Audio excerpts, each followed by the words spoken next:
U.S. gross domestic product warning. We have the retail apocalypse intensifying, and we have oil soaring over $100 a barrel. Today is March 16th, 2026. This is the foundation where we understand incorrect information incorrectly applied can get you hurt. Correct information incorrectly applied can get you hurt. So we are always applying correct information correctly. I am Sot L, seeker of truth L, speaker of truth L. Excuse me. And let's get into these current events 100%. Thanks for checking it out, y'all. Make sure you check out welcome to thefoundation.com. Excuse me. Tongue twisters for some reason. Sign up for the email list if you would be so kind. We did I was doing some review. We did an email with regards to silver being added to the critical minerals list back in November. This is before, the crazy prices. So at the very least, sign up for the email list. We appreciate it. Let's keep it moving. We got silver. Let's go to it. Silver. Yipes. We got a sell signal a few days ago. We don't really pay attention to that. Silver still above the 200-day mark, moving average. So dollar cost average, $20, $25, $50, $100 every week. Every 2 weeks, every month, every 30 days, whatever have you. Take a specific amount, the same time. Go buy whatever silver you can. There's fractional silver, smaller amounts than an ounce, half ounce, quarter ounce, things of that nature. Look and you will find them. But just keep going, y'all. Keep going, because here we go. U.S. oil soars past $100 a barrel as Iran war shows no sign of ending soon. No sign. Lawmakers, investors, and consumers alike had all hoped the move would cut prices and reassure the markets. Oil prices momentarily fell below $80 a barrel after the announcement. The announcement was obviously the 32 countries that make up the International Energy Agency unanimously agreed to release a collective of 400 million barrels of oil in the largest emergency release ever. Since the war started, though, U.S. oil prices have risen nearly 50%. So far this year, the cost of U.S. crude has risen nearly 75%. Retail gas prices have soared too. Yeah, gas prices. Y'all heard that. On Sunday, the national average price per gallon of unleaded gas was around $3.70, up about 70 cents since the U.S. and Israel launched wide-scale strikes on targets in Iran. I mean, it's like they jumping. You ever, seen anyone get jumped in school? Maybe you've been jumped. It's just when you have to fight more than one person. Or you have more than one person just pummeling you. I don't know why that came to mind. That's weird, I'm sorry. Sometimes I just say things that are completely unrelated. My apologies. U.S. gas prices surged to the highest since October 2023. Yep. Oil and gas prices remained high today following attacks on Middle East oil facilities over the weekend and after the White House suggested the war with Iran could last several more weeks. I remember, man, most all the wars that the United States gets into, they say it's going to be over quick, and that stuff is never over quick. I recall Afghanistan. Y'all recall Afghanistan? I recall Afghanistan.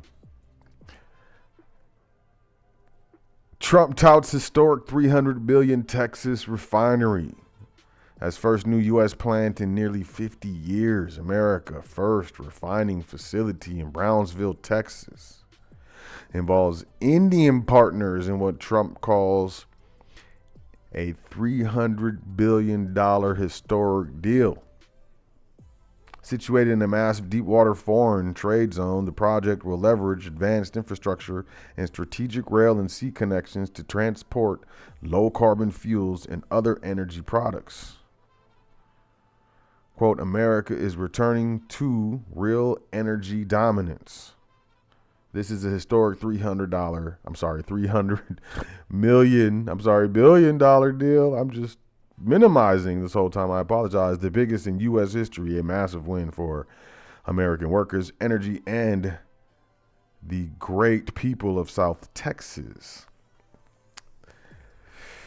Yeah, that's, I don't know if that's necessarily getting ahead of the problem because the problem's already here. Not our war. U.S. allies balk at Trump's Strait of Hormuz demands. Many European governments expressed reservations today about providing military support to reopen the crucial waterway. They don't want to get involved. You guys are way closer. You're much closer to Iran. I'm sorry, you guys are much further away from Iran than we are. We're in Europe. Iran's over there. You guys are over there in North, South America, the Americas. You're over there. This is not our war, is what they're saying. We have not started it. They don't want to get involved. The United Nations. My goodness. NATO. My goodness. That appeared to sum up the mood among U.S. allies, with leaders from Berlin to London expressing reservations about Trump's demands and indicating they had no immediate plans to provide military support to reopen the crucial waterway. They don't need it open. There's a reason for this. This is interesting to me. Iran effectively closed the trade route in response to the American-Israeli assault launched last month. It's wild. This is wild. The future is now. This sent global oil prices surging and threatened an international economic shock, something economists had warned about before the war began. Trump called upon, quote, countries of the world that receive oil through the Hormuz Strait to take care of that passage, as he put it in a Sunday post on Truth Social in an interview with the Financial Times. The same day, he went further, warning that NATO would have a, quote, very bad future, end quote, if its members did not help free up the strait. Though often wary of risking Trump's ire, many European governments have been reluctant to be pulled into the war with Tehran. Some, such as the leftist government of Spain, outright refused the Hormuz demand. Quote, Spain will never accept any stopgap measures to keep the strait open because the objective must be for the war to end and for it to end now. This is interesting. I don't know what you guys think about this. U.S. is quickly exhausting tools to absorb Iran war, oil, shock. U.S. is rapidly running out of shock absorbers to cushion the oil market from the loss of Middle Eastern crude supplies as the Iran war rages, raising the risk of deeper global economic slowdown if demand destruction accelerates. As U.S.-Israeli war, it's a joint war. This is like let me just stop talking. On Iran enters its third week, at least 15% of the world's oil supplies remain effectively trapped inside the Gulf following the closure of the Strait of Hormuz, the region's vital maritime choke point. This is where you're just going to keep hearing about this because this is, and they will not let Israeli or U.S. ships pass. They are striking them. Iran war hits refined fuels harder than crude, and importers need to act. The loss of as much as 20% of the world's crude oil and refined fuels through the ongoing effective closure of the Strait of Hormuz gathers most of the media attention as the main fallout from the attack on Iran by the U.S. and Israel. But of more pressing concerns is the rapid tightening of product markets in Asia, with major importing countries such as Australia and Indonesia potentially facing an emergency situation of lower supplies and massively higher prices. This is a worldwide thing. This is affecting the entire world. This is flying in America is about to get more expensive and less fun. The Iran war is driving up jet fuel prices. We just read just prior to this. Refined fuels harder. Jet fuel is a refined fuel, and it's going down. Major airlines and millions of travelers across the United States face a rare convergence of challenges this spring that together are making it both costlier and less convenient to fly. The Department of Homeland Security's partial shutdown has created staffing shortages at domestic airport security checkpoints. Meanwhile, the Iran war has driven up jet fuel costs and forced many global carriers to reroute or suspend flights over the Middle East altogether in America.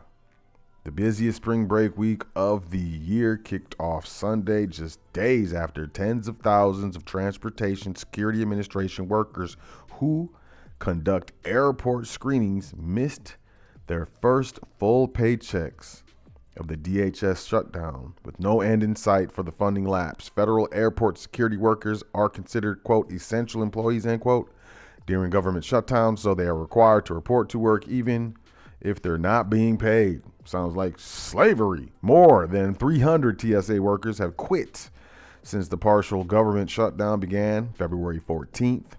The agency announced at the same time the number of employees calling out sick has more than doubled at several major airports. A senior TSA official confirmed as a result, travelers are experiencing hours-long security lines at airports nationwide, and social media is flooded with videos of TSA screening lines that fill up entire terminals, man.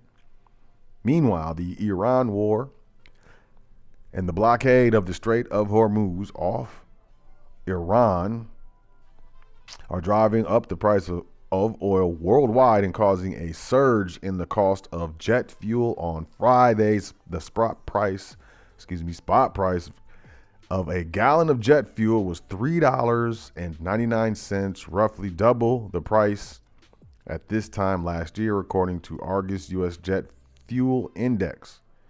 A Boeing 747 burns about 60 gallons of fuel per minute, or roughly 10,000 gallons for a 3-hour flight. That's a lot of fuel, son. The fuel price spike is testing the ability of airlines around the world to absorb financial shock and respond quickly to rapidly evolving situations. Quote, airlines can accept lower profits or raise their fares, and I expect that they would do a bit of both. So consumers will feel the Iran war's oil price hike not only at the gas pump, but also in the airfares they pay, and quote, this is Jan Bruckner, economics professor at the University of California, Irvine. U.S. economic growth revised lower, fourth quarter. That's what they do. They put the numbers out, and then after 3 months, 4 months, a quarter or two, they revise the numbers lower so it can sound great when they drop.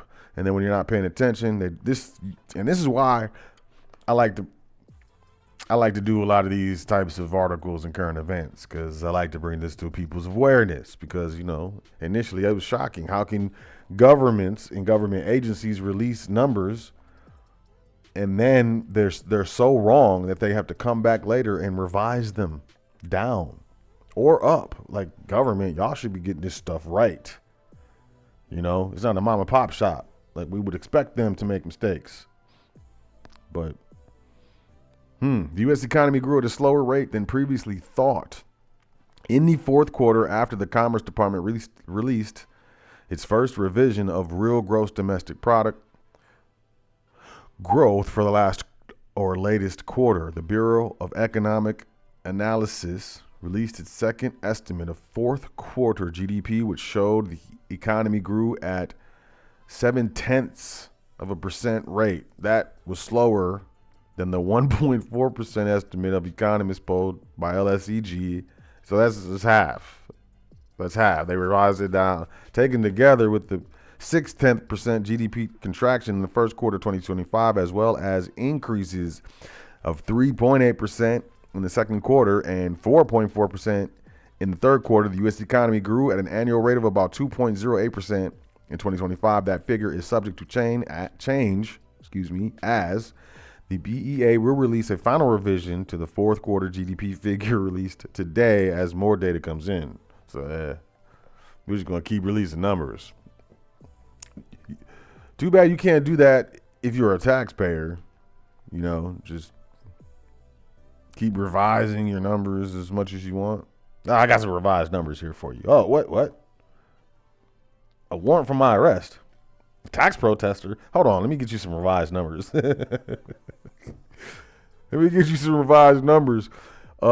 GDP data paints even uglier picture on the faltering Trump-era economy. We just went over that, but hey, this is the headlines. 3 things you need to understand about how war with Iran will raise your cost of living. Gas prices are going to do all of it, right? Everything. There's a lot of stuff that is connected to gas prices. The 3 things are the war with Iran. It's complex, but the reason why the Middle East conflict matters to your financial well-being comes down to 3 simple facts. Oil prices will remain high until the Strait of Hormuz is reopened. That's number 1. Number 2, the longer this war drags on, the higher your prices will rise. That's number 2. Number 3, a prolonged conflict poses a significant threat to the economy and jobs.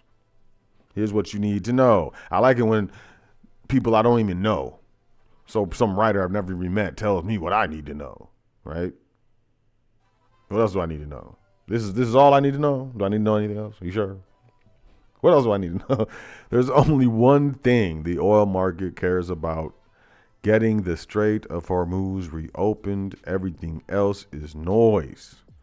Want proof? On Thursday, one day after 32 nations announced they'd release a record 400 million barrels of oil onto the market, oil rose above $100 a barrel. It had stayed below that level since President Donald Trump said on Monday that the war would end soon. That prognostication now appears wildly optimistic. Iran remains in control of the strait, the narrow waterway through which 20% of the world's oil travels. In the first public message attributed to Iran's new supreme leader, I'm gonna try it, y'all. Mojtaba Khamenei, or maybe it's Motaba. I tried, y'all. Since assuming the role, he said Thursday that the Strait of Hormuz would remain closed as a tool of pressure. U.S. Energy Secretary Chris Wright told CNBC Thursday that it would be weeks before the U.S. Navy would be able to begin escorting oil tankers through the strait. I don't know. While international oil tankers remain stuck in the Persian Gulf, Iran faces no such constraint. It has kept its own oil flowing through the strait since the conflict because its ships are the only ones that can transit. That means it can wait this out without sacrificing much oil revenue while its foreign adversaries struggle with potentially massive economic disruptions. Now you understand why Trump went down to Venezuela and, now, they're grabbing the oil, sequestering the oil. They're selling the oil on the open market. This is getting, here we go. Zombie mall to be raised for apartments as retail apocalypse drags on. Retail apocalypse. People would be like, oh, so did you coin that? I did not coin that. The news media coined that. Retail apocalypse. Did not coin that. So what is this? A long stalled plan to redevelop a deteriorating New Jersey shopping center is once again before local officials. The Raritan Borough Planning Board recently reviewed a new site plan application for Raritan Lofts, which calls for a 5-story mixed-use building that would replace much of the largely vacant Raritan Mall in Somerset County, roughly 45 miles southwest of New York City. Look at that photo. It is not popping in there. Foot Solutions. It's not popping in here. It's not. Let's move forward. Mortgage rates climbed to 6.11%. And this is it. So, oil affects everything. It affects interest. Oil prices, believe it or not, it affects the price of your groceries. It affects the price of your clothes. It affects the price of your gasoline. It affects the price of everything that is shipped. Everything.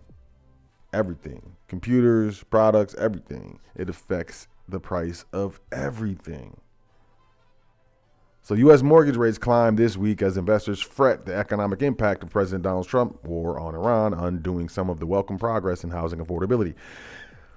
There's a lot of investors leaving the stock market of the United States. And I'm not talking about local investors, so-called U.S. citizens or Americans. I'm talking about international investors, investment firms, capital investors. The value of the U.S. stock market is shrinking. But let's just talk about the economy and gas prices. The average rate of a standard 30-year fixed mortgage is 6.11% in the week ending March 12th.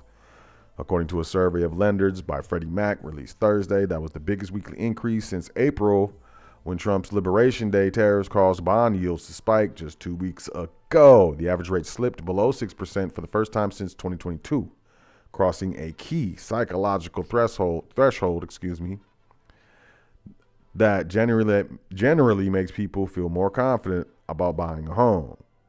The yield on the 10-year Treasury note, which mortgage rates follow, has risen sharply since Trump and Israel launched attacks on Iran earlier this month, sending global energy prices skyrocketing and making it difficult for the Federal Reserve to deliver rate cuts anytime soon.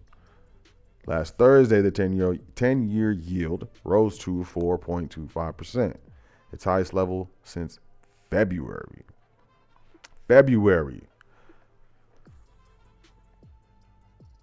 Trump on Thursday afternoon called on Fed Chair Jerome Powell to lower interest rates, a frequent demand from the president. Quote, "Where is the Federal Reserve Chairman Jerome?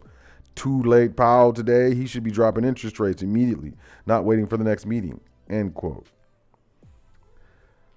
Blah, blah, blah. The Fed doesn't, it's getting bad. It's getting more and more difficult to afford things. And with that, you do have to go to work.